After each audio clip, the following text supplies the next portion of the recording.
Okay, in section 9.4, we're talking about ellipses, and ellipses are like ovals. And so let's look at some problems here. If you look at the way I did the exercises, I probably should have even assigned more in the orals, but there's some oral exercises, and if you look at the written exercises, you're going back to the oral exercises and doing a little bit more work. So I'm going to call this oral exercise 1 and written exercise 1 because we're going to look at this equation and do all the parts of it. Number 1 is x squared over 9 plus y squared over 4 is equal to 1. Now all they want you to do is tell the x and y intercepts of each ellipse, and if you and then find the tell what coordinate axis the foci lie on. So you don't really have to do a whole lot here. Remember to find the x intercepts and y intercepts. To find the x intercepts, you set the y equal to 0. When you find an intercept, it's always the opposite variable that's equal to 0. So instance, for the y-intercept, I'm going to set x equals 0. Now, oops, didn't mean to put that 0 there. Let me color it. And the other thing they want to know is what axis the foci lie on. Okay, so those are some different things there. We'll start with the intercepts. All right, so it's really easy to do the intercepts. If you want the x-intercept, you set y equal to 0, so you'd have x squared over 9 plus, if y is 0, 0 squared over 4 equal 1. Well, 0 squared over 4, 0 squared is going to be 0, and 0 over 4 is 0. So that whole term just turns to 0, and you just end up with x squared over 9 equal 1. Now, I could multiply both sides by 9 to solve this, or if I have a fraction on one side, I could create a fraction on the other side and make it a proportion, so I could cross multiply. So let's do that. X squared times 1 is x squared, and 9 times 1 is 9, and so we get the equation x squared equal 9. And to solve it, to get the x by itself, the opposite of squaring is square rooting. And I just square rooted, so I put a plus or minus on that square root. And I get x equal plus or minus 3. So we have two x-intercepts. And there's one at 3, 0, and there's one at negative 3, 0. So I'm just going to write it like that. Now that's going to help us graph in a minute because these ellipses all have what we're going to call a center of 0, 0. So they're going to be a little easier than they could be. If we have time by the end of the year, we'll get some where they have moved the center of this ellipse off 0, 0. But for now, this is going to be great because this is going to help us a lot in graphing in a minute because that's what we're going to have to do in a minute. All right, y-intercept. Let's go do that. I'll write that in blue just to be different here. So I take x squared. If you remember for the y-intercept, we're setting x equal to 0. So that's going to be 0 squared over 9 plus y squared over 4 is equal to 1. And then 0 squared is 0, and 0 over 9 becomes 0. So you just end up with y squared over 4 equal 1.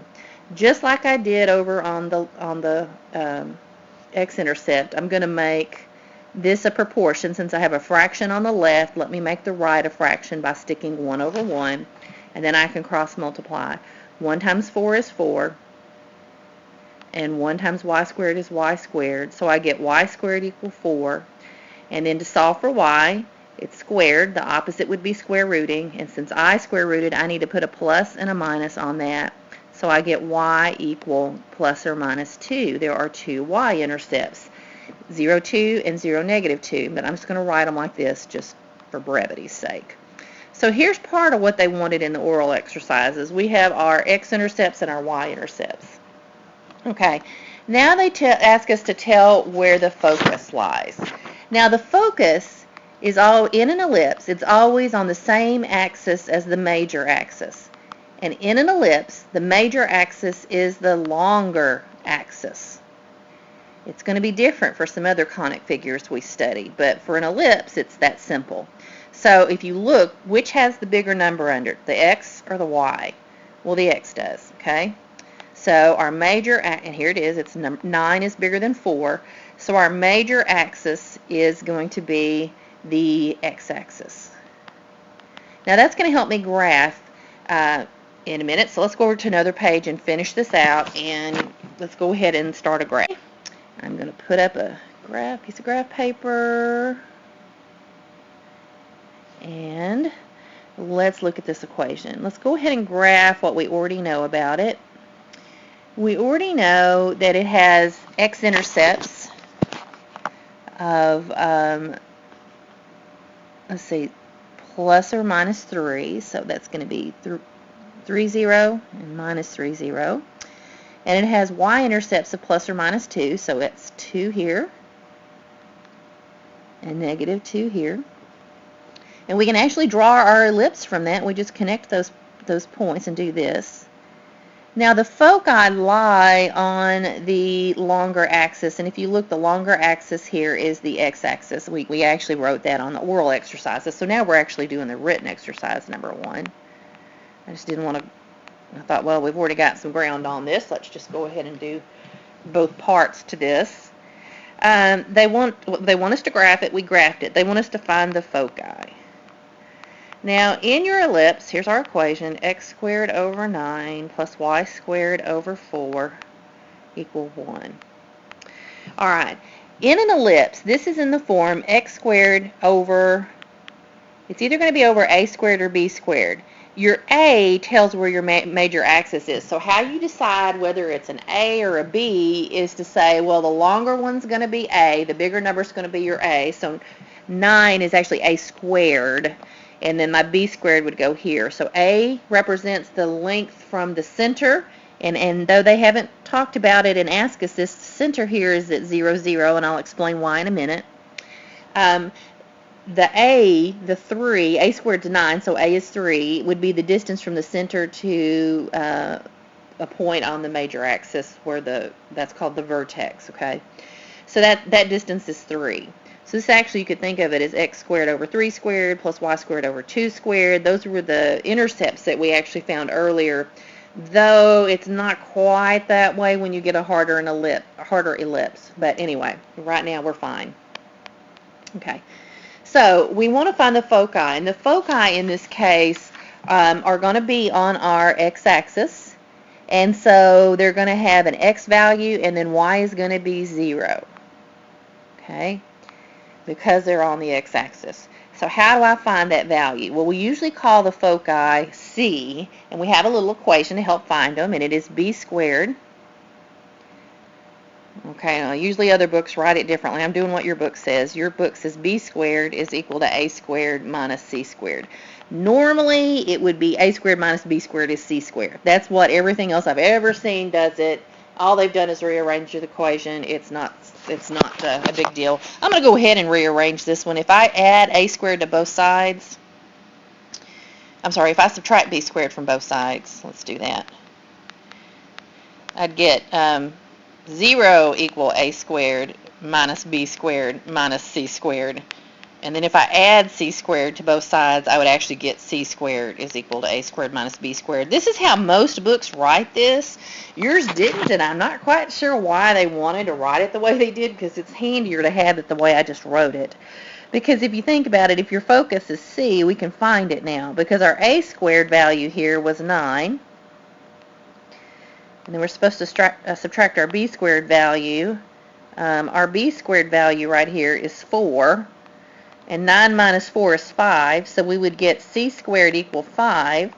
And if I square root each side, I have to put a plus or minus on that, and when I square root, I'd get c equal plus or minus square root of 5. So my focus up here is positive square root of 5, 0, and negative square root of 5, 0. There are 2 of them, but we write it this way just to make it, less writing. So that's going to be square root of 5 is somewhere between 2 and 3, so I'll just kind of do a little blue dot somewhere over here and somewhere over here to show where the foci would be. So usually we graph the foci, we graph the points. I'm going to kind of color code some stuff for a minute. Meant to get yellow, I don't think it took. It didn't. Okay, these are our vertices here, and then yellow. They're on the major axis. And then the ones that are on the minor axis is a shorter axis. And so these are called our covertices. Okay, so covertices. And in yellow, those are our vertices. And they're just the square root. You count from the center. The square root of whatever the number is under the axis. So for instance, on the x-axis, you had a 9 underneath it. So you'd go to your center and you'd count the square root of 9 is 3. you're counting A over. So it would be the square root of 9 is 3. You would go, if your center is that red dot, you'd go 3 over to the right to get to the first yellow dot. You go back to the red center and go 3 to the left to get to the second yellow dot. Likewise, for the covertices, if you're graphing this, if you look at the y, it has a 4 underneath it. That's your b squared. So if you square root 4, you get 2. So you go to the center, the red dot. You go up 2 to get to one covertex, and then you go down 2 from the red dot to get to the other covertex. Now, how did I know this had a center of 0, 0? Well, all the ones in this section have a center of 0, 0. But here's how I know. They did not give you the longer formula in this section. They actually cover a bunch of them like this in a different section. But it's okay because this actually is easier that you've got these. That's why you're going to be glad you have them. The longer formula for this would be x minus h squared over a squared plus y minus k squared over b squared is equal to 1.